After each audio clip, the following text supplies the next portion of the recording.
Hello students. So let's start with our next topic in plant growth and development जिसमें हम auxin से शुरुआत करेंगे। तो मैंने आपको बताया था कि प्लांट ग्रोथ प्रमोटर्स भी होते हैं, प्लांट ग्रोथ इनहिबिटर्स भी होते हैं एंड कुछ ऐसे भी आपके प्लांट ग्रोथ हार्मोन्स होते हैं जो डुअल नेचर कैरी करते हैं, मतलब प्रमोटर की तरह भी बिहेव करते हैं एंड इनहिबिटर की तरह भी बिहेव करते हैं। सो उसमें से जो हमारा ऑक्सिन है उसका जो नेचर है वो प्लांट ग्रोथ प्रमोटर का है, वो ग्रोथ को क्या करता है, प्रमोट करता है। ठीक है, सो ऑक्सिन से हम स्टार्ट करेंगे। नेक्स्ट पेज से अपन स्टार्ट करते हैं कि so your first plant growth promoter हम स्टार्ट करेंगे ऑक्सिन से। ओके, ऑक्सिन का मैंने आप लोगों को केमिकल जो नेचर है already I said to you. ठीक है, ऑक्सिन का जो केमिकल नेचर है दैट इज वो इंडोल कंपाउंड्स होते हैं। जो ऑक्सिन होते हैं उनका केमिकल नेचर क्या है कि वो इंडोल कंपाउंड्स होते हैं। इसके एग्जांपल मैं आपको बताऊंगी। देन नेक्स्ट इसका प्रिकर्सर, मतलब जो ऑक्सिन है वो किस में से बना है। इसका प्रिकर्सर जो है वो होता है ट्रिप्टोफैन। ठीक है, ट्रिप्टोफैन, उसमें जिंक एलिमेंट का भी इन्वॉल्वमेंट होता है। ओके, अब आपके जो ऑक्सिन होते हैं, auxin are of two types. एक कहते हैं, एक जो होते हैं वो आपके नेचुरल ऑक्सिन्स होते हैं एंड दूसरे जो होते हैं वो आपके सिंथेटिक ऑक्सिन्स होते हैं, यानी कि मैनमेड ऑक्सिन्स होते हैं। जो नेचुरल ऑक्सिन्स होते हैं उसमें एग्जांपल है IAA and IBA। Okay, your IAA stands for indole 3 acetic acid, indole 3 acetic acid, and your IBA stands for indole 3 butyric acid, indole 3 butyric acid. So your IAA and IBA, indole 3 acetic acid and your indole 3 butyric acid are your natural oxins. ठीक है, and your synthetic auxins are naphthalene acetic acid, जिसका short form है NaA, यानी कि उसका full name क्या रहेगा, your naphthalene acetic acid. Naphthalene acetic acid is your synthetic acid. फिर ये दोनों याद करने बहुत इजी है, 2,4-D एंड 2,4,5-T। ठीक है, 2,4-D मीन्स 2,4-डाइक्लोरो, 2,4-डाइक्लोरो फिनॉक्सी एसिटिक एसिड। ठीक है, and your 2,4,5-T, that means 2,4,5 trichloro, 2,4,5 trichlorophenoxy, 2,4,5 trichlorophenoxy acetic acid. तो नेचुरल ऑक्सिन आपके दो है, that is your indole acetic acid and indole butyric acid, indole 3 acetic acid and indole 3 butyric acid. Your synthetic oxins include naphthalene acetic acid, your 2,4-D यानी 2,4-dichlorophenoxyacetic acid and 2,4,5-T, that means 2,4,5 trichlorophenoxy acetic acid. Now in auxin, auxin in Greek उसमें हम ई add करते हैं, मतलब AUXEIN, Greek में auxin को ऐसे लिखा जाता है। और ऑक्सिन का मतलब क्या होता है, टू ग्रो। ठीक है, ऑक्सिन का मतलब होता है टू ग्रो। ओके, ऑक्सिन का ऑकरेंस क्या है, ऑकरेंस यानी कि ऑक्सिन प्लांट में कहाँ प्रेजेंट होता है ये हार्मोन। ग्रोइंग जो आपके रूट एपाइसिस होते हैं, ठीक है, ग्रोइंग रूट एपाइसिस, ठीक है, and your stem, growing stem, वहां पे आपका ऑक्सिन जो है वो प्रेजेंट होता है। ओके, सो यहाँ पे प्रेजेंट होता है your growing root apices and your stem. तो ये इसका ऑकरेंस हो गया। यहाँ से वो कहा जाते हैं अपने साइट ऑफ एक्शन में, from where they migrate to their site of action. Site of action यानी क्या, उनको जहाँ पे काम करना है, where they have to work, यानी वो सिंथेसिस जहाँ पे हुए हैं, their site of synthesis is different and their site of action is different. देखो कुछ कुछ प्लांट ग्रोथ रेगुलेटर में ऐसा होता है कि जहाँ पे वो सिंथेसाइज होते हैं वहां पे ही वो फंक्शन कर लेते हैं, लेकिन कुछ कुछ PGRs में ऐसा होता है कि जहाँ पे वो सिंथेसिस हुए होते हैं लेकिन उनका जो साइट ऑफ एक्शन है, यानी कि उनका जो फंक्शन करने का प्लेस है, दैट इज डिफरेंट। ठीक है, ये आपका ऑकरेंस जो है वो NCERT ने भी मेंशन किया है। ये हमें याद रखना है, growing root apices and stem में वो प्रेजेंट होते हैं अपने ऑक्सिन्स, अपना प्लांट ग्रोथ रेगुलेटर जो प्रमोटर की तरह एक्ट करता है। ठीक है, नेक्स्ट इसकी हम क्या पढ़ेंगे, अब डिस्कवरी पढ़ेंगे।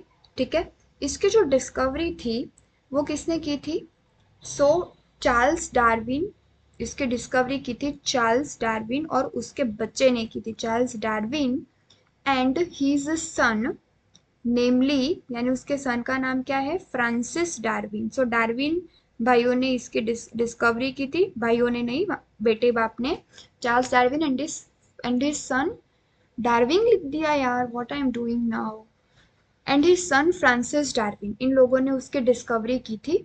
ठीक है, किसकी, ऑक्सिन की। ठीक है, so how they have discovered, so इन्होंने अपने एक्सपेरिमेंट में जो प्लांट लिया था, ठीक है, दैट इज कैनेरी ग्रास। ठीक है, इन्होंने लिया था क्या, कैनेरी ग्रास। जो कैनेरी ग्रास है वो मोनोकॉट है। Okay, it is a monocot plant. तो और ये जितने भी प्लांट ग्रोथ रेगुलेटर्स की डिस्कवरी हुई है, आपकी एनसीईआरटी ने मेंशन किया है कि वो सारी की सारी डिस्कवरी एक्सपेरिमेंटल थी। इन्होंने कैनरी ग्रास लिया था, कैनरी ग्रास में इन्होंने एक्सपेरिमेंट किया कि भाई ये इनके कैनरी ग्रास का शूट वाला पार्ट है और ये शूट की टिप है, और ये जो शूट की टिप है इसको उन्होंने नाम दिया था that is your coleoptile tip. ठीक है, coleoptile tip is nothing but your shoot की टिप, ऊपर वाली जो टिप होती है शूट पे, उसे हम क्या बोलते हैं, कोलीऑप्टाइल, यानी कोलीऑप्टाइल टिप, शूट टिप को बोला कोलीऑप्टाइल टिप। तो इन्होंने जब ये जो आपकी कोलीऑप्टाइल की टिप थी, दिस इज योर कोलीऑप्टाइल की टिप, इस पे इन्होंने यूनिलेटरल सनलाइट पास की, यानी कि एक ही डायरेक्शन से इन्होंने सनलाइट पास की। तो इन्होंने ऑब्जर्व किया कि ये जो शूट की टिप है, कोलीऑप्टाइल की जो टिप है, वो इस तरीके से बेंड हो रही है, मतलब एक एक टाइप की बेंडिंग जो है वो इनको देखने को मिली। Okay, then next what they have done कि इन्होंने ये जो कोलीऑप्टाइल की टिप है उसे काट दिया। ठीक है, दे हैव रिमूव्ड दिस कोलीऑप्टाइल की टिप, और ये कोलीऑप्टाइल की टिप रिमूव की तो इनको कोई प्रकार की बेंडिंग देखने को नहीं मिली, नो बेंडिंग इज ऑब्जर्व, कोई बेंडिंग उनको देखने को नहीं मिली। सेकेंडली, थर्डली उन्होंने क्या किया, पहले तो जैसा था कोलीऑप्टाइल का टिप वैसे की वैसी यहाँ पे जो सनलाइट थी वो पास करवाई। ठीक है, फिर उस टिप को काट के सनलाइट पास करवाई, और फिर क्या किया, वो टिप तो वैसे की वैसे ही रखी, लेकिन इस पे एक कैप से कवर कर दी उस टिप को, वो टीन की कैप थी, टीन फॉइल कैप। यानी देखो, फॉइल आपकी एल्यूमिनियम की भी होती है, लेकिन यहाँ पे टिन की फॉइल थी, उसकी कैप उन्होंने की, तो तभी भी उनको कोई बेंडिंग देखने को नहीं मिली। ठीक है, तो पहले उन्होंने कोलीऑप्टाइल टिप में डायरेक्टली सनलाइट पास की तो उनको बेंडिंग देखने को मिली, फिर उन्होंने टिप कट कर दी, उनको बेंडिंग देखने को नहीं मिली, कैप डाली, उनको बेंडिंग देखने को नहीं मिली। सो जब कोलीऑप्टाइल की कैप में भी कोलीऑप्टाइल की टिप तो दिख नहीं रही थी, सो इट इज शोइंग कि कोलीऑप्टाइल की टिप में कुछ तो ऐसा है जो ये बेंडिंग के लिए रिस्पॉन्सिबल है, कुछ ट्रांसमिटेबल इन्फ्लुएंस है। आपकी एनसीईआरटी जो है वो ये टर्म मेंशन करती है, ट्रांसमिटेबल इन्फ्लुएंस, कि आपकी कोलियोप्टाइल टिप में कुछ तो ऐसा चीज जो है वो वहां से ट्रांसमिट हो रही है, मतलब कुछ ऐसी चीज वहां से निकल रही है, या तो वहां पे कुछ ऐसी चीज प्रेजेंट है जो ये बेंडिंग को इन्फ्लुएंस कर रही है, मतलब जिससे क्या हो रही है, हमारी बेंडिंग हो रही है। और ये ट्रांसमिटेबल इन्फ्लुएंस ऑक्सीन है, वो हमें आज पता है, लेकिन चार्ल्स डार्विन और उसके सन फ्रांसिस डार्विन को नहीं पता था कि this is oxygen. They know one thing कि कोई ट्रांसमिटेबल इन्फ्लुएंस है आपकी कोलियोप्टाइल टिप में, लेकिन विच इन्फ्लुएंस, मतलब कौन से टाइप का सब्सटेंस प्रेजेंट है, वो चीज उनको नहीं पता थी। तो इसका जो आइसोलेशन है, कि वहां पे ऑक्सीन ही प्रेजेंट था, उसकी डिस्कवरी उन्होंने की, दे हैव डिस्कवर्ड इट, लेकिन उसका जो आइसोलेशन है कि भाई वहां पे ऑक्सीन प्रेजेंट है ऐसा जो बताया, वो आइसोलेशन उन्होंने नहीं किया था। That isolation of oxygen is done bye went F W went. उन्होंने क्या किया, तो उन्होंने सेम एक्सपेरिमेंट में, हम ब्लू ही रखते हैं पेन, सेम एक्सपेरिमेंट में उन्होंने भी ये कॉलियोप्टेल की टिप ली। ठीक है, ये कॉलियोप्टेल की टिप ली, ये वाला जो पार्ट था, ये वाला पार्ट, ठीक है, इसको कट किया और इस वाले पार्ट को उन्होंने रखा अगार प्लेट पे। ठीक है, मैं वहां पे पार्ट में डॉट डॉट शो क्यों करे, क्योंकि ये पार्ट में ऑक्सीजन प्रेजेंट है वो हमें आज पता था, लेकिन उन्हें तो सिर्फ इतना पता है कि कोई ट्रांसमिटेबल इन्फ्लुएंस प्रेजेंट है। क्या प्रेजेंट है, वो अभी तक इन लोगों को नहीं पता, तो इसको इन्होंने ये अगार प्लेट पे रखा। सो अगार जो प्लेट है, अगार एक ऐसी चीज है जो सबको अपने अंदर पकड़ लेता है।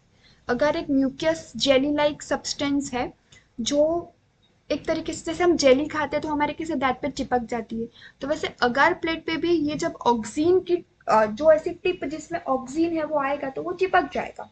सो FW ने तब नहीं सोचा था कि इट इज ऑक्सीन, तो उसे इतना ही पता था कि कोई चीज अगर होगी तो वो अगार प्लेट पे चिपक जाएगी।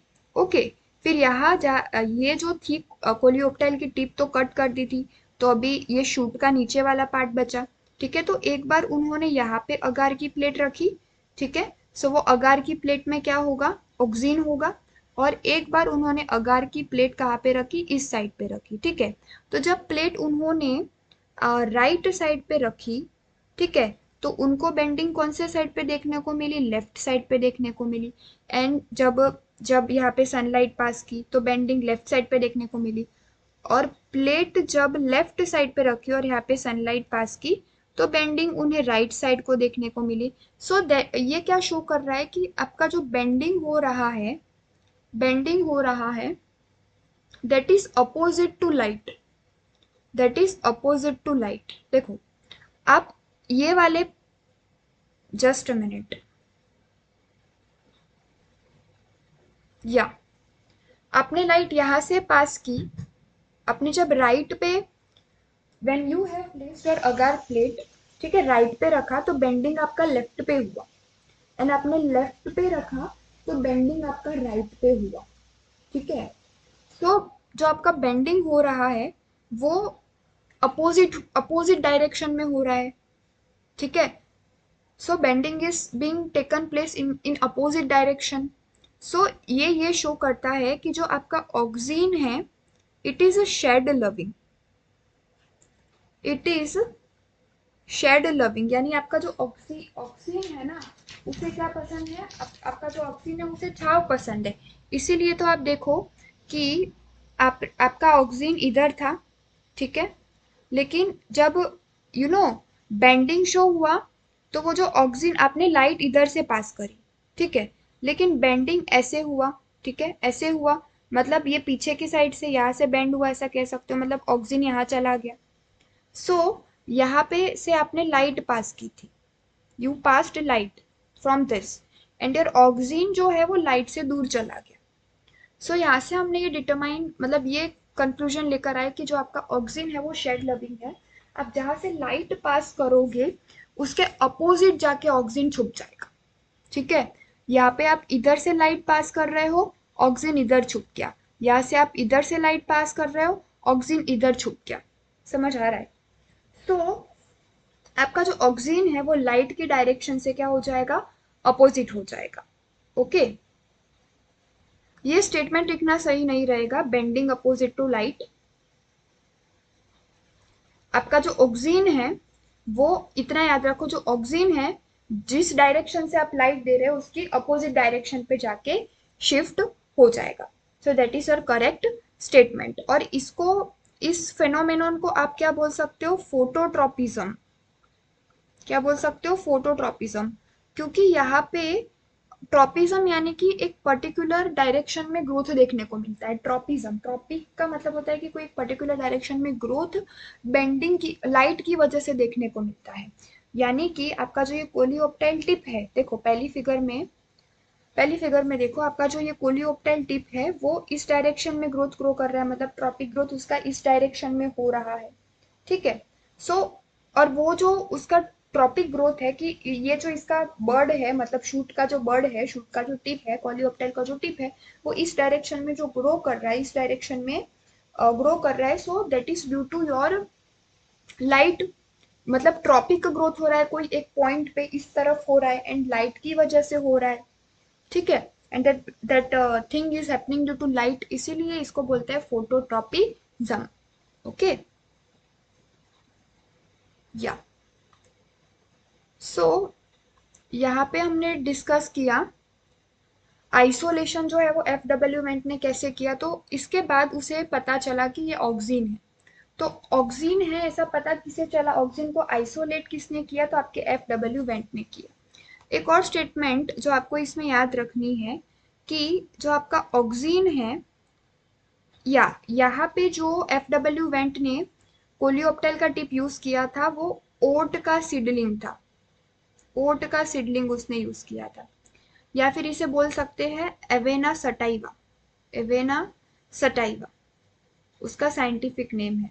जैसे आपके डिस्कवरी के लिए डार्विन लोगों ने, डार्विन और चार्ल्स डार्विन और उसका सन फ्रांसिस डार्विन, उन्होंने डिस्कवरी के लिए किसे यूज किया था, तो डिस्कवरी के लिए उन्होंने कैनरी ग्रास को यूज किया था। यहाँ पे ये लोग ओट सीडलिंग यानी एवेना सटाइवा को यूज कर रहे हैं FW बेंच, ठीक है। सो ये चीज ध्यान में रखना। और उसके हिसाब से, इसके हिसाब से जो आपका ऑक्सीन होता है उसके बायो एसिड टेस्ट का नाम क्या है। बायो एसिड टेस्ट का मतलब होता है कि हमने क्वांटिटेटिव या क्वालिटेटिव मेजर किया कोई भी फोटो, कोई भी फाइटो हॉर्मोन्स का, कोई भी प्लांट ग्रोथ रेगुलेटर का, किस तरीके से हमने फाइंड किया कि ये प्लांट ग्रोथ रेगुलेटर है, इसमें ऑक्सीन है, इसमें कौन सा प्लांट ग्रोथ रेगुलेटर है। सो इसमें हमने कैसे फाइंड किया, एवेना सटाइवा टेस्ट से। एवेना सटाइवा हमने रखा था एज एन एक्सपेरिमेंटल, एक्सपेरिमेंटल क्या बोल सकते हैं, एज एन एक्सपेरिमेंट उस प्लांट को हमने यूज किया था। तो इसके बायो एसिड टेस्ट को बोलते हैं Avena sativa curvature test, Avena sativa curvature test. क्योंकि हमने कौन सा ओट सीडलिंग, ओट सीडलिंग का साइंटिफिक नेम क्या है, एवेना सटाइवा, हमने एवेना सटाइवा यूज किया था और उसका कर्वेचर टेस्ट किया, उसको अगार प्लेट में रखा, कोलियोप्टेल टिप चिपक गई, फिर वो जो काटा हुआ था, ठीक है, काटा हुआ था, हमने ओट का सीडलिंग, ठीक है, शूट का जो पार्ट है ऊपर वाला वो काटा था, तो राइट साइड पे हमने अगार प्लेट रखा एक बार, तो बेंडिंग उसके अपोजिट हुई, ठीक है।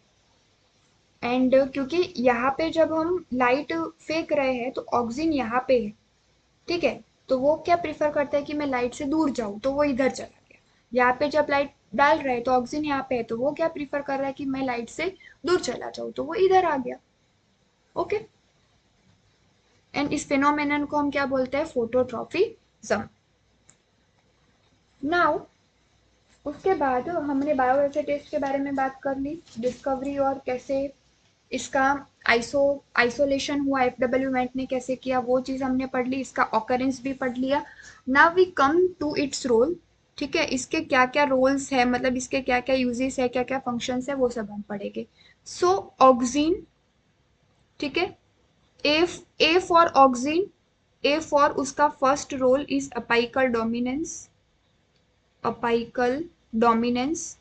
अपाइकल डोमिनेंस मीन्स वो आपका, अगर ये प्लांट है तो ये इसके दो बर्ड्स होते हैं, ठीक है, सबसे ऊपर इसका जो बर्ड होगा that is your apical bird, ठीक है, और लेटरल साइड पे जो बर्ड होगा उसे कहेंगे लेटरल बर्ड, ठीक है। अपाइकल बर्ड यानी ऊपर, अपाइकल बर्ड्स जो है वो अपाइकल शूट को राइज देगा, एंड जो लेटरल बर्ड है वो लेटरल शूट को राइज देगा, बर्ड से शूट बनेगा, शूट से स्टेम बनेगा, तो apical bud will give rise to apical shoot, यानी ये वाला फ्रंट में जो है that is your apical bud, branches की साइड पे है, ठीक है, so that is your lateral bud, ठीक है। ऑक्सिन अपाइकल डोमिनेंस करता है, अपाइकल डोमिनेंस करता है that means it prefers the growth of apical bird, है ना, या तो the growth of apical bird is dominant over literal bird, apical bird का ग्रोथ करवाता है, लिटरल बर्ड का वो ग्रोथ नहीं करवाता, ठीक है। सो ऑक्सिन में हमें क्या देखने को मिलता है, एक टाइप का अपाइकल डोमिनेंस देखने को मिलता है। लेकिन ये जो अपाइकल डोमिनेंस है उसको हम रिमूव भी कर सकते हैं, मतलब हम अपाइकल बर्ड को रिमूव भी कर सकते हैं। अपाइकल बर्ड आगे जाके क्या बनाने वाला है, शूट टिप, तो हम क्या कर सकते हैं, शूट टिप्स, शूट की टिप्स को, यानी शूट की टिप्स यानी जो अल्टीमेटली अपाइकल बर्ड ही शूट टिप्स बनाने वाली है, तो हम शूट टिप्स यानी अपाइकल बर्ड्स को रिमूव भी कर सकते हैं, यानी क्या कर सकते हैं, डीकैपिसिटेशन कर सकते हैं। क्या कर सकते हैं, डीकैपिसिटेशन फिनोमेनन उसे बोलते हैं, जिसमें हम अपाइकल बर्ड जो आगे जाके शूट टिप्स को राइज देने वाली है उसको रिमूव कर देंगे, ठीक है, डीकैपिसिटेशन कर देंगे, तो ये हमें क्या करेगा, टी प्लांटेशंस और हेज मेकिंग में हेल्पफुल रहेगा, हेज मेकिंग में हेल्पफुल रहेगा। क्यों, क्योंकि इनमें ये ऐसे ग्रोथ है जिनमें सिर्फ लेटरल बर्ड्स का ग्रोथ हो जाए तो भी ये प्लांट अच्छे से डेवलप हो जाएंगे, लेटरल बर्ड्स का ग्रोथ होगा। अगर अपाइकल आपने रिमूव कर दिए हैं तो सिर्फ लेटरल का ग्रोथ होगा, तो टी प्लांटेशन जो आप करते हो तो टी का प्लांट देखना, उसमें सिर्फ लेटरल ग्रोथ होता है, प्लांट ऐसे ऐसे हाइट में बड़ा नहीं होता, लेटरली वो उसकी ग्रोथ देखने को मिलती है। हेज मेकिंग क्या होता है, जब हम गार्डन्स में जाते हैं सो वो इतने इतने ग्रासेस जितने बड़े बड़े है जो होते हैं जिससे हम कूदते हैं, वो ग्रीन कलर के हेजिस होते हैं, पता है, जिसमें सिर्फ लेटरल ग्रोथ देखने को मिलेगा। अपाइकल जो डोमिनेंस है वो इतना देखने को नहीं मिलेगा, ठीक है। ये अपाइकल डोमिनेंस के बारे में हो गया कि apical bud will dominate over the growth of lateral bird, लेकिन अगर आप अपाइकल बर्ड को काटना चाहते हो तो आप काट सकते हो, ठीक है। A for auxin, A for apical dominance, apical dominance एक उसका फंक्शन हो गया। दूसरा उसका फंक्शन हो गया एप्सिशन। एप्सिशन का मतलब होता है लीफ फॉल, लीफ गिराना, दैट इज योर एप्सिशन। क्या ऑक्सिन तो ग्रोथ प्रमोटर है, वो क्या लीफ गिराएगा, वो गिराएगा लीफ, लेकिन वो जो है वो एप्सिशन प्रमोट करेगा, promote abscission of older leaf, जो पुरानी लीफ होगी उसको गिराएगा, and prevent abscission, it prevents,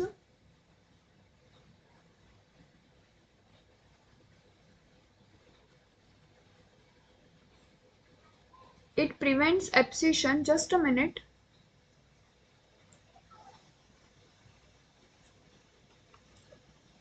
मैंने आपको सबसे फर्स्ट में जो पढ़ाया दैट इज और अपाइकल डोमिनेंस, या उसके बाद ए से मैं लाइन वाइज जा रही हूँ कि अगर एक बार हमने अपाइकल डोमिनेंस पढ़ लिया तो उसके बाद हम अप्सिशन पढ़ेंगे तो आपको याद करने में इजी रहेगा, okay. So next we go to abscission. So it promote abscission of older leaf and it prevent abscission of younger leaf. younger leaf का abscission नहीं होने देगा। अब देखो, यंगर लीफ का एब्सेशन नहीं हो, मतलब लीफ अभी जवान है तो उसको अपनी जिंदगी जीने तो उसे क्यों गिरवाना है, उसे अच्छे से मैच्योर वेच्योर होने दो लीफ को, ठीक है। यंगर लीफ का एब्सेशन नहीं करवाएगा, यंगर लीफ को नहीं करवाएगा, लेकिन क्योंकि देखो यंगर लीफ को वो नहीं गिराएगा क्योंकि यंगर लीफ में भरपूर न्यूट्रिएंट्स होंगे, ठीक है। ओल्डर लीफ का वो एब्सेशन करवा देगा, मतलब ओल्डर लीफ को वो गिरवा देगा। ओल्डर लीफ कोई काम का नहीं है भाई, वो तो न्यूट्रिएंट भी नहीं रखेगा, वो तो फोटोसिंथेसिस भी नहीं करेगा, फिर ओल्डर लीफ तो पूरा मतलब बूढ़ा हो जाएगा, फोटोसिंथेसिस भी नहीं करेगा, तो वो पार्ट तो पूरा खत्म ही हो जाएगा, तो उसका तो फॉल करवा देना और भी अच्छा है, वो गिरा तो उसके जगह नया आ जाएगा, ठीक है। ये एक वो उसका फंक्शन हो गया अब्सिशन। देन उसका फंक्शन होता है जाइलम का डिफरेंशिएशन करना। एक्स से याद रखो आप जाइलम का डिफरेंशिएशन, ठीक है, एक ये फंक्शन हो गया। देन एक और आपको याद रखना है फोर्थ वाला function, that is cell division में भी हेल्प करता है ऑक्सिन आपका, ओके। सेल डिवीजन में ऑक्सिन हेल्प करेगा। Then your fifth function is rooting on stem cutting, rooting on stem cutting.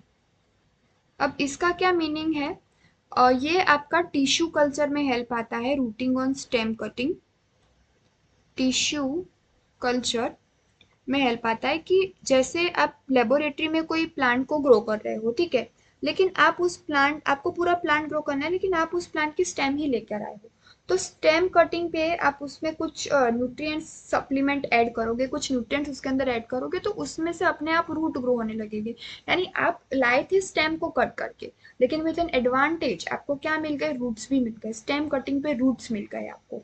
So routing on stem cutting, और ये जो रूटिंग ऑन स्टेम कटिंग है वो भी कौन करवाता है, ऑक्सिन्स करवाता है, specially indole acid, your indole acetic acid या नेप्थेलिन एसिटिक एसिड, दोनों देखो एक ही जैसे नाम है। एक ये वाला जो है मैंने बताया था इंडोल एसिटिक एसिड, वो आपका नेचुरल ऑक्सिन है, एंड नेप्थेलिन एसिटिक एसिड आपका सिंथेटिक ऑक्सिन है। ये आपका ये वाले फंक्शन के लिए रिस्पॉन्सिबल होगा, rooting on stem cutting, okay. Then your next is flowering. आपका जो ऑक्सिन है वो फ्लावरिंग भी इनिशिएट करता है, फ्लावरिंग करवाता है इनिशिएट। फ्लावरिंग कौन से प्लांट्स में इनिशिएट करवाता है, पाइनएप्पल एंड लीची। नाम क्या याद रखोगे, पाइनएप्पल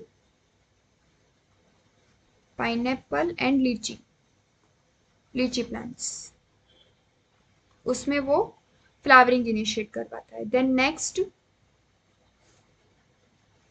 नेक्स्ट ये फंक्शन है वीडीसाइड्स वाला। आपका जो 2,4 डाइक्लोरोफिनॉक्सी एसिटिक एसिड होता है वो वीड्स को मारता है, ठीक है, लेकिन वो डाइकॉट प्लांट्स के वीड को अफेक्ट करता है, मोनोकोट प्लांट के वीड्स को वो अफेक्ट नहीं करता, ठीक है। मतलब ये जो आपका 2,4-D जो सिंथेटिक ऑक्सीन है वो सिलेक्टिव वीड किलर की तरह एक्ट करता है। Selective weed killer, selective weed killer यानी सिलेक्टिव वीड किलर बोलो या तो नैरो स्पेक्ट्रम बोलो। नैरो स्पेक्ट्रम यानी उसने एक एक एक स्पेक्ट्रम बना दिया है कि मैं मोनोकोट वाले प्लांट के आजू बाजू जो वीड्स होंगे उसे नहीं मारूंगा, मैं मोनोकोट प्लांट के वीड्स को अफेक्ट नहीं करूंगा, मैं सिर्फ डाइकोट प्लांट्स के वीड्स को अफेक्ट करूंगा। तो एक नैरो स्पेक्ट्रम यानी डाइकोट और मोनोकोट दोनों दोनों के वीड्स को क्या मारता है, नहीं। ओके, सिलेक्टिव वीड किलर की तरह एक्ट करता है, सिर्फ डाइकोट के वीड्स को मारता है। Then next function is your parthenocarpy.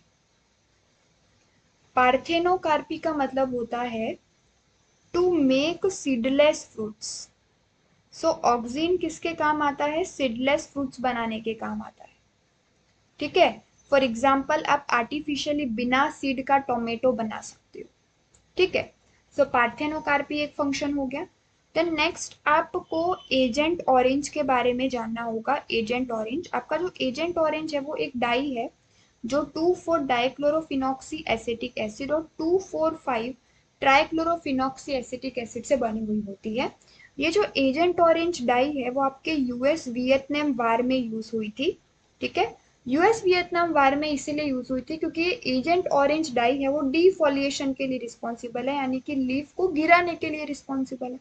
तो यूएस और वियतनाम के बीच में वॉर हुआ था जिसमें यूएस को क्या करने थे, बम फेंकने थे वियतनाम के ऊपर, ठीक है। बहुत गुस्सा था उसको वियतनाम के ऊपर, उनके बीच में वॉर हो गया था। वियतनाम की, आप किसी भी वियतनाम की आर्मी हो यूएस की आर्मी हो, सबके आर्मी के कपड़े हमें पता है कि ग्रीन कलर के होते हैं। तो वियतनाम के भी कुछ ऐसे ग्रीन मरून कलर की आर्मी की ड्रेस थी। और वियतनाम वाले जो लोग थे वो कहाँ पे छुप गए थे, जंगलों में छुप गए थे। जंगलों में लीव्स के जो कलर होता है वो भी ग्रीन होता है। आर्मी वालों ने जो ड्रेस पहना है वो भी कलर ग्रीन होता है। तो यूएस वालों ने क्या किया, ऊपर वो जब हमला करने आए तो ऊपर प्लेन में से उन्होंने ये एजेंट ऑरेंज डाई फेंकी। एजेंट ऑरेंज डाई फेंकी तो इसने क्या डिफोलिएशन करवा दिया, डिफोलिएशन करवा दिया, लीव्स को गायब कर दिया। लीव्स ही नहीं, लीव्स ही नहीं तो वो जो लीव्स की वजह से छुपे थे, ग्रीन ग्रीन कलर मैच होके जो लीव्स की वजह से छुपे थे, अब वो छुप भी नहीं पाएंगे। तो इस तरीके से यूएस वाले ने जो डिफोलिएशन करके एक एडवांटेज उठाया ऑक्सीन का। मतलब देखो इस फील्ड में भी आप देखो ऑक्सीन का ये लोग एडवांटेज उठा रहे हैं, ठीक है। आपको एक मैं वो दे सकती हूँ निमोनिक्स, इसको याद करने के लिए। रो फ्लोर पर रखे, रो फ्लोर पर रखे वीड्स। तो आर से आप समझ सकते हो routing on stem cutting, oxygen का फंक्शन हो गया। एफ से समझ सकते हो फ्लावर इनिशिएशन। पार पी से समझ सकते हो पार्थेनोकार्पी, ठीक है। पर रखे वीड्स, वीड्स से समझ सकते हो विडीसाइड्स। आपकी एनसीईआरटी में विडीसाइड्स के जगह पे वर्ड दिया है हर्बिसाइड्स।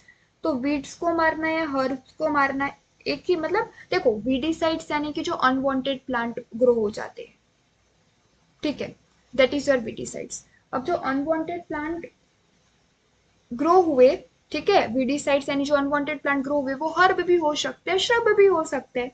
तो अगर वो हर्ब होंगे तो उसे हम क्या बोलेंगे, हर्बिसाइड्स। तो ये निमोनिक्स याद रखना, रो फ्लोर पर रखे वीड्स। तो आपको सारे फंक्शन याद रह जाएंगे, routing on stem cutting, flowering, parthenocarpy, ठीक है, विडीसाइड्स। इसको तो सिर्फ एजेंट ऑरेंज मैंने आपको एज एन एग्जाम्पल बताया है, वो आपको ध्यान में रखना है। फिर A for apical dominance, A for abscission, younger leaf होगा एब्सिशन करवा देगा, ओल्डर लीफ होगा एब्सिशन, सॉरी यंगर लीफ होगा एब्सिशन नहीं करवाएगा, ओल्डर लीफ होगा एब्सिशन करवा देगा। Z for xylem differentiation, A for एक और नाम एपिकल डोमिनेंस, ठीक है, एंड सेल डिवीजन याद रखना। सेल डिवीजन करता है ये अलोंग विथ साइटोकाइनिन। साइटोकाइनिन हम आगे पढ़ेंगे, वो भी सेल डिवीजन के लिए रिस्पॉन्सिबल होता है, ये भी सेल डिवीजन के लिए रिस्पॉन्सिबल होता है। Okay, then next we come to our next, क्या बोलते हैं, प्लांट ग्रोथ रेगुलेटर। ऑक्सिन के बाद, ऑक्सिन के बाद आपका जो आएगा, इसमें मैंने एक चीज बतानी भूल गई। जो आपका ऑक्सिन है उसमें फेमिनाइजिंग इफेक्ट देखने को मिलती है। कौन सी इफेक्ट देखने को मिलती है? मेजरली सभी आप देखना प्लांट ग्रोथ रेगुलेटर्स में फेमिनाइजिंग इफेक्ट ही देखने को मिलेगी। फेमिनाइजिंग इफेक्ट का मतलब होता है कि उनमें कार्पेल का ग्रोथ ज्यादा होगा, फीमेल रिप्रोडक्टिव ऑर्गन का ग्रोथ ज्यादा हुआ, तो उसे बोलेंगे फेमिनाइजिंग इफेक्ट। तो मेजरली सारे प्लांट ग्रोथ रेगुलेटर्स में फेमिनाइजिंग इफेक्ट होगा। ठीक है, मैं आपको प्लांट ग्रोथ रेगुलेटर में ऑक्सिन पढ़ाऊंगी, जिब्रेलिन पढ़ाऊंगी, साइटोकाइनिन पढ़ाऊंगी। ठीक है, सिर्फ जिब्रेलिन, बहुत जबरा होता है, जबरे लोग होते हैं लड़के, तो उसमें मस्कुलाइन इफेक्ट होता है, यानी just an example, don't take it seriously. तो मेस्कुलाइन इफेक्ट यानी मेल रिप्रोडक्टिव ऑर्गन का ग्रोथ फ्लावर में बढ़ेगा, सो वो सिर्फ जिब्रेलिन शो करता है। बाकी आपके ऑक्सिन जो ग्रोथ प्रमोटर है, साइटोकाइनिन जो है, वो लोग फेमिनाइजिंग इफेक्ट शो करते हैं। देन नेक्स्ट हमारा आ जाएगा इथाइलिन, आओ आई एम सॉरी, ऑक्सिन के बाद हम क्या पढ़ने वाले हैं, that is gibberellin. Gibberellin, okay. Gibberellin का केमिकल नेचर मैंने आपको बताया पहले वाली क्लास में। हम्म, कैसे कंपाउंड्स है यार, टर्पीन्स कंपाउंड, या आप बोल सकते हो टर्पेनॉइड्स। ऑइड्स का मतलब होता है लाइक, तो टर्पीन्स जैसे, सो दैट इज टर्पीनॉइड्स। ठीक है, इनका केमिकल नेचर, इनका प्रिकर्सर क्या है, सो प्रिकर्सर है एसिटाइल कोएंजाइम ए। प्रिकर्सर यानी एसिटाइल कोएंजाइम ए जिब्रेलिन बनाने में काम आता है। ठीक है, सो इनका प्रिकर्सर है acetyl coenzyme A. Okay, gibberellin की डिस्कवरी, जिब्रेलिन की डिस्कवरी कैसे हुई थी? तो जिब्रेलिन की डिस्कवरी, देखो सारे प्लांट ग्रोथ रेगुलेटर की डिस्कवरी एक्सपेरिमेंटल हो गई थी। और इसके डिस्कवरी कैसे हुई थी, तो आपके ई कुरोसोवा करके साइंटिस्ट है, ई कुरोसोवा। ठीक है, उन्होंने कुछ 1926 में आपके जो राइस प्लांट्स होते हैं, राइस प्लांट्स, उनको ट्रीट किया, उनको ट्रीट किया with with your Sterlite filtrate of fungus. Sterlite filtrate of fungus, Sterlite का मतलब होता है कि एकदम प्योर, उसमें सिर्फ कोई इम्प्योरिटी नहीं, उसका मतलब होता है स्टराइल, यानी सिर्फ फंगस का ही फिल्ट्रेट था। ठीक है, सिर्फ फंगस थी उसमें, उससे उसको ट्रीट किया, तो उसकी वजह से उनको अपियर हुए सिम्टम्स जो थे of, symptoms of bakanae disease. Bakanae disease जो राइस में होती है, ठीक है, जिसे एक फुलिश शिडलिंग डिजीज कहा जाता है, फुलिश शिडलिंग, फुलिश शिडलिंग डिजीज। तो वो बकाने डिजीज के जो सिम्टम्स थे, वो उन्होंने ई कोरोसवा ने नोटिस किए, और वो जिस फंगस के कारण सिम्टम्स देखने को मिले, उस फंगस का जो नाम था, that is Gibberella fujikuroi, fujikuroi. So Gibberella fujikuroi जो फंगस थी, उसके कारण राइस में हमें ये डिजीज देखने को मिल रही थी। ओके, जिब्रेला फुजीकोराई फंगस के कारण, और उसको डिस्कवर किसने किया, आपके ई कोरोसावा ने। ठीक है, लेकिन ई कोरोसावा ने सिर्फ डिस्कवरी की थी। आपका जो आइसोलेशन है, ठीक है, isolation is done by your two scientist, जिसका नाम था यबुता, यबुता एंड सुमोकी। रेसलर जैसे नाम है ना, यबुता एंड सुमोकी। इन्होंने आइसोलेशन किया था, यानी इन्होंने बताया था कि वो फंगस जो है, दैट इज जिब्रेला फुजीकोराई। हमें ऊपर सिर्फ डिस्कवरी हुई थी कि हाँ ऐसी कोई फंगस है, लेकिन उसको आइसोलेट नहीं कर पाए थे उसको। उस फंगस ने ट्रीट, फंगस से उनको सिम्टम्स हुए हैं बकाने डिजीज के, वो सब पता चला था, लेकिन आइसोलेट हम नहीं कर पाए थे उस वक्त। वो आइसोलेशन यबुता एंड सुमोकी ने की। यबुता एंड सुमोकी के बारे में आपकी एनसीईआरटी ने मेंशन नहीं किया, ध्यान में रखना। ठीक है, उसके बाद लाइक हम इसके बाद जिब्रेलिन्स में हमारा कुछ बचता नहीं है, सीधा हम आ जाते हैं इसके रोल्स पे। डिस्कवरी मैंने आपको समझा दी। या जिब्रेलिन्स में एक और चीज जो आपको याद रखनी है, दैट इज कि more than 100 type of gibberellins found हुए थे। GA1, GA2, GA3, वैसे GA100 तक आपके जिब्रेलिन्स जो थे वो फाउंड हुए थे, GA100 तक। ठीक है, फ्रॉम फंगाई में से एंड हायर प्लांट्स में से, हायर प्लांट्स। जिब्रेलिन्स को हम जिब्रेलिक एसिड भी बोलते हैं। मतलब नेचर जो अगर हम स्टडी करें तो जिब्रेलिक एसिड, जिब्रेलिन्स को जिब्रेलिक एसिड भी बोलते हैं। तो ये नेचर में कैसे होते हैं, एसिडिक होते हैं। GA1 से लेकर GA100 तक के जिब्रेलिक एसिड्स हमने फंगी और हायर हायर प्लांट्स में फाउंड किए थे। उसमें जो GA3 है that is most common, most common. और GA1 नाम हो गया, इसका मतलब ये नहीं कि वो पहला डिस्कवर हुआ था। आपका जो GA3 है वही फर्स्ट हुआ था discovered, first to be discovered among all gibberellic acids, first to be discovered among all gibberellic acid. सारे जिब्रेलिक एसिड्स में से वो पहले डिस्कवर हुआ था, सबसे पहले। ठीक है, अब हम जिब्रेलिक एसिड्स के रोल से स्टडी करते हैं। सो पहला जो इसका रोल है that is your internode, internode या तो कह सकते हो स्टेम का इलोंगेशन। देखो स्टेम्स में इंटरनोड्स होते हैं। ठीक है, इंटरनोड्स यानी कि आप समझते होगे, जस्ट सपोज कि ये आपकी स्टेम है। ठीक है, सपोज कि ये आपकी स्टेम है, तो यहाँ पे इस तरीके के आपको नोड्स देखने को मिलते होंगे स्टेम में। ठीक है, और ये नोड्स के बीच जो होता है that is what we call internodes. तो ये इंटरनोड्स का इलोंगेशन करवाएंगे। ठीक है, ये नोड यहाँ से यहाँ आ गई तो ये इंटरनोड जो है वो इलोंगेट कर जाएगा। तो इंटरनोड इलोंगेट करने से स्टेम भी इलोंगेट हो जाएगा। तो ये इंटरनोड का इलोंगेशन हम रोजेट प्लांट्स में करवाते हैं। ठीक है, रोजेट प्लांट्स यानी कि कैबेज एंड बीट, इनमें हम इंटरनोड्स का इलोंगेशन करवाते हैं। इसको हम बॉल्टिंग इफेक्ट भी कहते हैं। ठीक है, और उनमें हम जो इलोंगेशन करवाते हैं वो जस्ट प्रायर टू फ्लावरिंग करवाते हैं, फ्लावरिंग होने से पहले करवाते हैं। क्योंकि आपको पता है कैबेज और बीट में स्टेम का इलोंगेशन करवाना बहुत ज़रूरी है, क्योंकि उनमें फ्लावरिंग बहुत ज़्यादा हो जाती है, स्टेम का इलोंगेशन इतना होता ही नहीं। तो फ्लावरिंग से पहले ही हम इलोंगेशन करवा लेते हैं। फिर ग्रेप्स की जो स्टॉक होती है उसके इंटरनोड का हम इलोंगेशन करवाते हैं। हम एप्पल का जो शेप होता है, ठीक है, उसे इम्प्रूव करते हैं। Improve shape of apple due to gibberellin. तो जिब्रेलिन का एप्पल का शेप इम्प्रूव करना वो भी उसका एक फंक्शन हो गया। शुगर केन का जो इंटरनोड होता है, शुगर केन का इंटरनोड वो इंक्रीज करेंगे। तो उसके कारण जो शुगर की इल्ड होती है, ठीक है, इंटरनोड इंक्रीज करेंगे तो स्टेम इलोंगेट होगी, शुगर की इल्ड बढ़ेगी।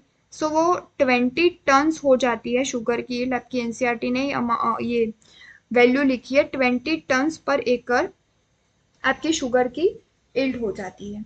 ठीक है, उसके बाद the next thing is dwarf जो प्लांट्स होते हैं। ठीक है, ड्वार्फ प्लांट्स, पी हो गया, मेज हो गया। ठीक है, सो उनका भी हम क्या करवाते हैं, इंटरनोड का इलोंगेशन। तो ये ड्वार्फ प्लांट भी कैसे हो सके, इलोंगेट हो सके। Then next G for gibberellins, G for seed germination. सो हम क्या करवाते हैं, सीड का जर्मिनेशन करवाते हैं। देखो, योर सीड कंप्राइजेस ऑफ, मान लो कि ये मेरा अगर सीड है, ठीक है, तो ये इसके एंडोस्पर्म वाला पार्ट हो गया, और एंडोस्पर्म वाले पार्ट में एड्यूलोन लेयर भी होती है। तो ये जो एंडोस्पर्म वाला पार्ट होता है आपके सीड में, और नीचे आपका ये होगा एम्ब्रियो। ठीक है, नीचे एम्ब्रियो होगा। सो एंडोस्पर्म वाला पार्ट आपका रिलीज करता है जिब्रेलिन, और जिब्रेलिन अलोंग विथ योर जो एंडोस्पर्म में लेयर होती है that is your aleurone layer, उसके साथ मिलके वो प्रोड्यूस करता है कुछ एंजाइम्स, नेमली अल्फा अमाइलेज। सो वो अल्फा अमाइलेज जो एंजाइम है वो क्या करते हैं, जो आपके एंडोस्पर्म में स्टार्च जो है उसको किस में कन्वर्ट करते हैं, ग्लूकोज में कन्वर्ट करते हैं। ठीक है, सो यहाँ पे सीड जर्मिनेशन में आपको देखने मिल रहा है कि जो रिजर्व न्यूट्रिएंट है स्टार्च, जो एक एक जगह पे स्टोर रहती थी, ठीक है, वो एक रिजर्व न्यूट्रिएंट है, उसका मोबिलाइजेशन देखने को मिल रहा है, mobilisation of nutrient, reserve nutrient. तो सीड जर्मिनेशन के वक्त ये एम्ब्रियो में एम्ब्रियोनिक मेरिस्टीम होगी, जिसमें root apical meristem and shoot apical meristem होगा। तो इसको ग्रो होते वक्त ये जो एंजाइम ने जो काम किया है अल्फा अमाइलेज ने स्टार्च को ग्लूकोज में कन्वर्ट करते वक्त, तो ग्लूकोज हेल्प करेगा रूट एपिकल मेरिस्टम और शूट एपिकल मेरिस्टम को सीड को सीडलिंग में कन्वर्ट करने के लिए, सीड को जर्मिनेट करने के लिए हेल्प करेगा। ठीक है, तो इनका एक काम होता है सीड जर्मिनेशन। फिर उनका एक फंक्शन है जिब्रेलिन का, that is quicker maturity. Quicker maturity यानी जुवेनाइल कोनिफर्स जैसे प्लांट में वो जल्दी से मेच्योरिटी डलवा देते हैं, मतलब जिब्रेलिन को ऐड करने से जल्दी से मेच्योरिटी आ जाती है। मेच्योरिटी जल्दी से आ जाएगी, रिप्रोडक्टिव ऑर्गन्स जल्दी से बन जाएंगे, तो जल्दी सीड का प्रोडक्शन हो जाएगा, अर्ली सीड प्रोडक्शन। एम से जिब्रेलिन में बहुत सारी चीज होती है। Quicker maturity, then next comes your malting process. Malting process यानी ईस्ट से जो अल्कोहल बनता है, ईस्ट के फर्मेंटेशन से, ठीक है, या फिर फ्रूट्स को फर्मेंट करके अल्कोहल बनाते हैं, बियर वाइन ये सब।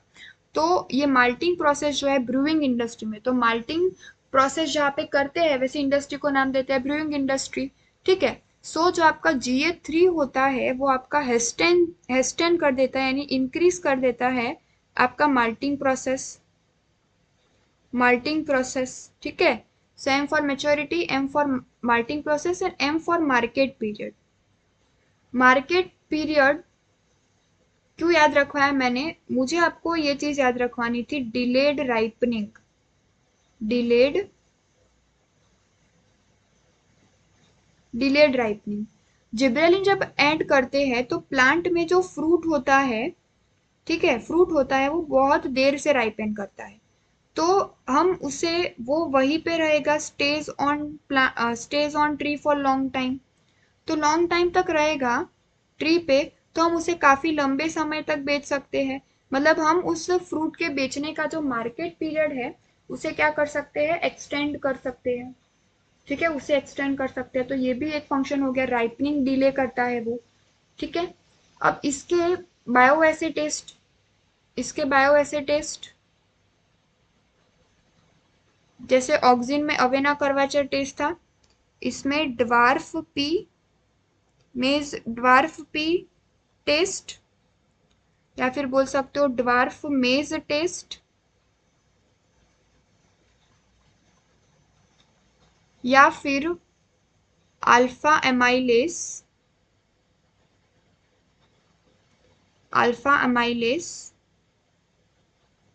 Barley endosperm test. ओके, क्योंकि ड्वार्फ पी और ड्वार्फ में इसका एलोंगेशन करवाया था सीड जर्मिनेशन में, अल्फा अमाइलेज एंजाइम ने स्टार्च को ग्लूकोज में कन्वर्ट किया था, जिससे एम्ब्रियो एंडोस्पर्म ने एक तरीके से एम्ब्रियोनिक मेरिस्टीम को, शूट एपिकल मेरिस्टीम उसको ग्रो करने में मदद किया था। ओके, और जिब्रेलिन ही एक ऐसा है जिसमें हमें कौन सा इफेक्ट देखने को मिलता है, मेस्क्यूलाइन इफेक्ट देखने को मिलता है। विच इफेक्ट, मेस्क्यूलाइन इफेक्ट। बाकी सब में हमें, बाकी जो दो प्रमोटर ऑक्सिन और साइटोकाइनिन, उसमें फेमिनाइजिंग इफेक्ट देखने को मिलता है, इसमें मेस्क्यूलाइन इफेक्ट यानी मेल रिप्रोडक्टिव ऑर्गन्स का ग्रोथ होगा, pollen grains. Okay, next come our third plant growth regulator, that is cytokinin. Chemical nature adenines का डेरिवेटिव है, मैंने बताया था आपको। एडेनिन में कौन सा एडेनिन, प्यूरिन या पिरिमिडिन, प्यूरिन का डेरिवेटिव है।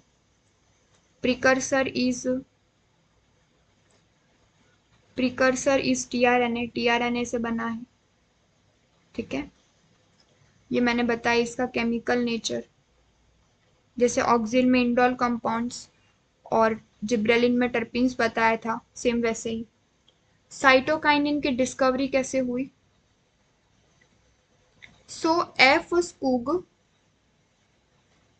ठीक है, उन्होंने जब टोबैको पिथ कल्चर के साथ वो काम कर रहे थे, टोबैको पिथ कल्चर यानी टोबैको स्टेम के जो नोड्स होते हैं उसके साथ वो जब काम कर रहे थे, ठीक है, उन्होंने टोबैको जो स्टेम के नोट्स होते हैं उसे उसमें उन्होंने जब ऑक्सिन यूज किया तो टोबैको स्टेम का जो कैलस था, कैलस का मतलब होता है अ मास of undifferentiated sales.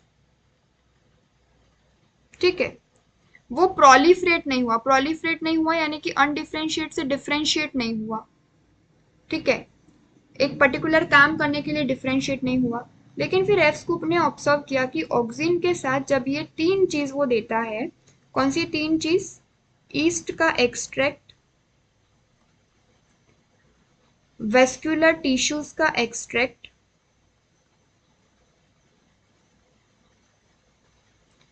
And your coconut milk, तब जो कैलस था वो प्रोलिफरेट हो जाता है, यानी कि डिफरेंशिएट हो जाता है। प्रोलिफरेट हो जाता है यानी कि डिफरेंशिएट हो जाता है। देखो, डिफरेंशिएट हो जाता है यानी साइटोकाइनिन का मेन काम इज सेल डिवीजन। ठीक है, ठीक है।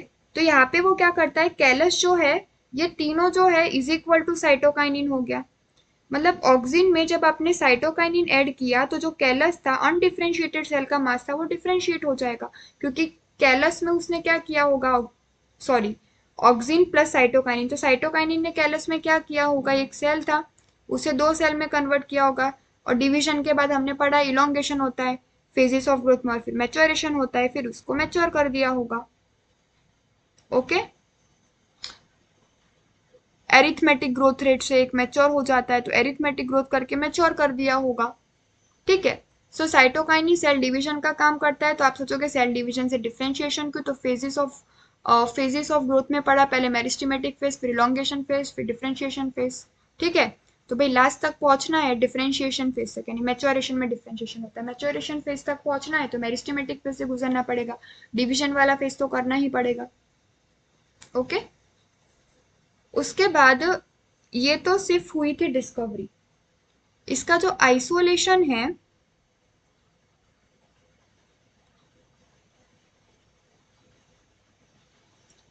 वो किया था मिलर ने। मिलर ने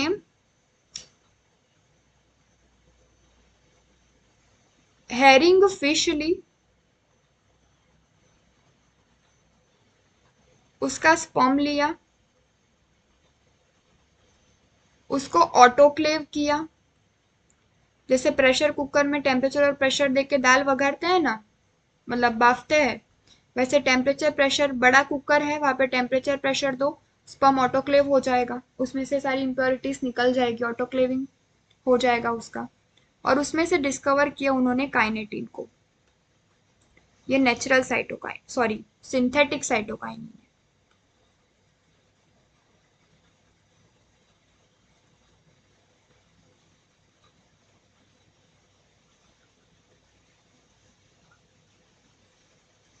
सिंथेटिक साइटोकाइनिन, इसका दूसरा ये भी नाम है N6 फुरफुरी, फुरफुराइल अमीनो प्यूरिन।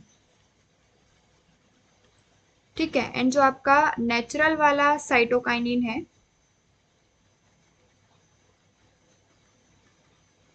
उसका नाम है जियाटिन, जो जी मेस में से पाया गया है, या फिर आपकी एनसीईआरटी ने जी मेस के लिए वर्ड यूज किया है कॉर्न कर्नल। ठीक है, दोनों का मतलब मेस प्लांट ही होता है, Zea mays mays plant, corn kernel यानी मेस प्लांट। और zeatin can also be discovered from, आपकी एनसीईआरटी की ही लाइन है, एनसीईआरटी की सारी लाइनर्स में कवर कर दूंगी। Zeatin can also be discovered from your coconut milk. ठीक है, साइटोकाइनिन के कंपोजिशन में मैंने बोला था कोकोनट मिल्क से भी डिस्कवर कर सकते हैं। सो ये डिस्कवरी और आइसोलेशन की बात हो गई। अब साइटोकाइनिन के फंक्शन की बात करते हैं। सो पहला and basic function, C for cytokinin, C for cell division. ठीक है,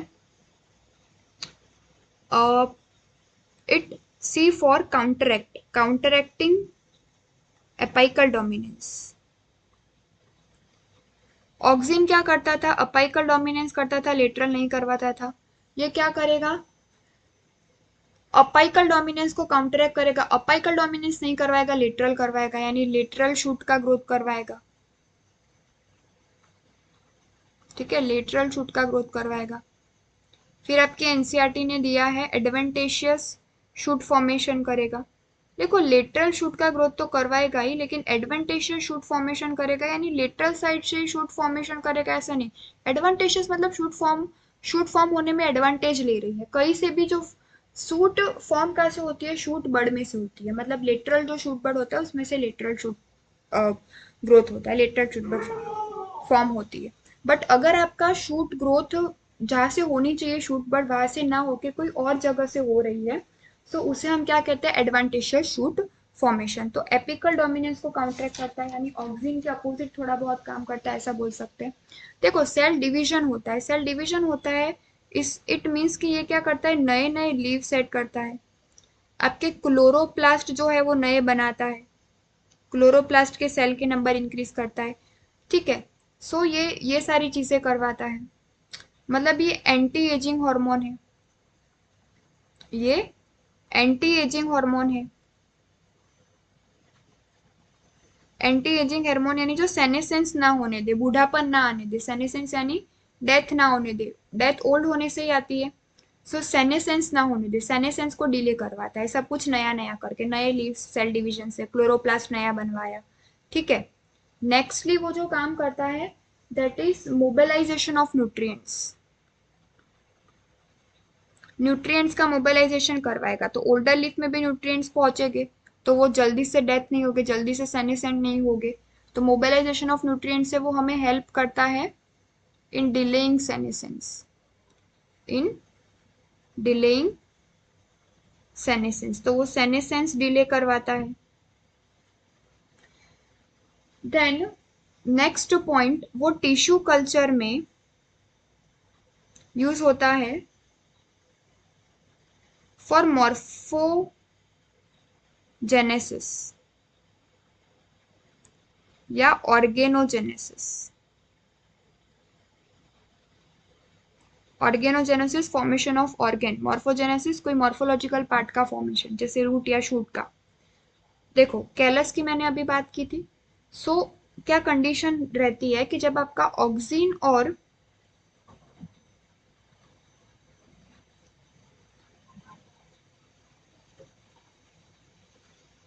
साइटोकाइनिन इक्वल कंसंट्रेशन में होते हैं तो आपका कैलस बनता है। जब आपका auxin is more than your cytokinin तो आपका रूट बनता है। कौन सा ऑर्गन बनता है, morphological root. And when your cytokinin is more than your auxin,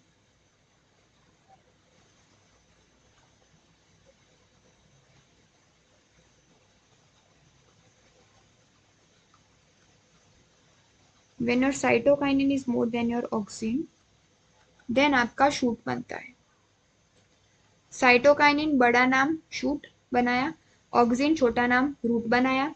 मतलब ऑक्सिन है डिफरेंशिएशन रूट में हुआ, साइटोकाइनिन ज्यादा है डिफरेंशिएशन शूट में हुआ, दोनों सेम है कैलस, कुछ डिफरेंशिएशन ही नहीं हुआ, अनडिफरेंशिएटेड सेल का मास मिला। कैलस यानी mass of undifferentiated cell. Organogenesis हो रहा है, मतलब ऑर्गेन बन रहा है रूट या शूट, या तो कुछ भी नहीं बन रहा, मास ऑफ अनडिफरेंशिएटेड सेल ही रह गया। मॉर्फेनोजेनेसिस मॉर्फोलॉजिकल ऑर्गेन बन रहा है, क्योंकि रूट और शूट को तो हम देख भी सकते हैं। ठीक है, खास करके ये याद रखना, एंटी एजिंग हार्मोन है, सेल डिवीजन करके नई नई चीजें ऐड करता है, न्यूट्रिएंट का मोबिलाइजेशन करवाता है, जिससे ओल्डर पार्ट को भी न्यूट्रिएंट मिल जाए तो वो जल्दी से बूढ़े ना हो। ठीक है, यानी कि सेनेसेंस को डिले करवाता है। मैंने एक चीज लिखवाई थी या नहीं मुझे याद नहीं है, ऑक्सिन जो है उसे सबसे पहले आइसोलेट किया, एफडब्ल्यू मेट ने आइसोलेशन किया था एवेना कर्वेचर टेस्ट से, लेकिन ऑक्सिन को सबसे पहले ह्यूमन यूरिन में से आइसोलेट किया गया था। वो पॉइंट मैंने लिखवाया है कि नहीं वो मुझे नहीं पता, बट आप लिख लो, ऑक्सिन was firstly आइसोलेटेड, क्योंकि एनसीईआरटी में दिया है from human urine, from human urine. Okay, then अभी लास्ट में हमें एक पॉइंट लिखना मैं भूल गई, साइटोकाइनिन की डिस्कवरी टोबैको पिथ कल्चर से करवाई।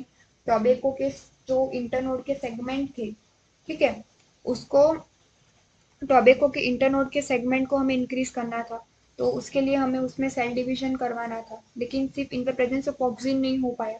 ऑक्सिन जो उसमें जो कैलस था टोबैको के इंटरनोड के सेगमेंट में, कैलस यानी अनडिफरेंशिएटेड सेल का मास था, उसे डिफरेंशिएट करवाना था सेल डिवीजन करके साइटोकाइनिन से, ठीक है। लेकिन सिर्फ ऑक्सिन के प्रेजेंस में वो नहीं हो पाया, उसके लिए हमें ईस्ट एक्सट्रैक्ट, वेस्कुलर टिश्यूज का एक्सट्रैक्ट, कोकोनट मिल्क, यानी ये तीनों जो साइटोकाइनिन का कंपोजिशन है उसकी भी जरूरत पड़ी, ठीक है। फिर उससे सेल डिवीजन हुआ, सेल डिवीजन से अल्टीमेटली डिफरेंशिएट हुआ, तो जो डिफरेंशिएशन हुआ, cell division, elongation, differentiation, physics of growth, तो डिफरेंशिएशन हुआ यानी कैलस था जो टोबैको की इंटरनोड सेगमेंट में, और डिफरेंशिएटेड सेल का मास डिफरेंशिएट हो गया। इसका मैं आपको वो लिखवाना भूल गई, बायोएसिटिस्ट। इसके बायोएसिटिस्ट का नाम क्या आएगा, tobacco pith culture test, tobacco pith culture test.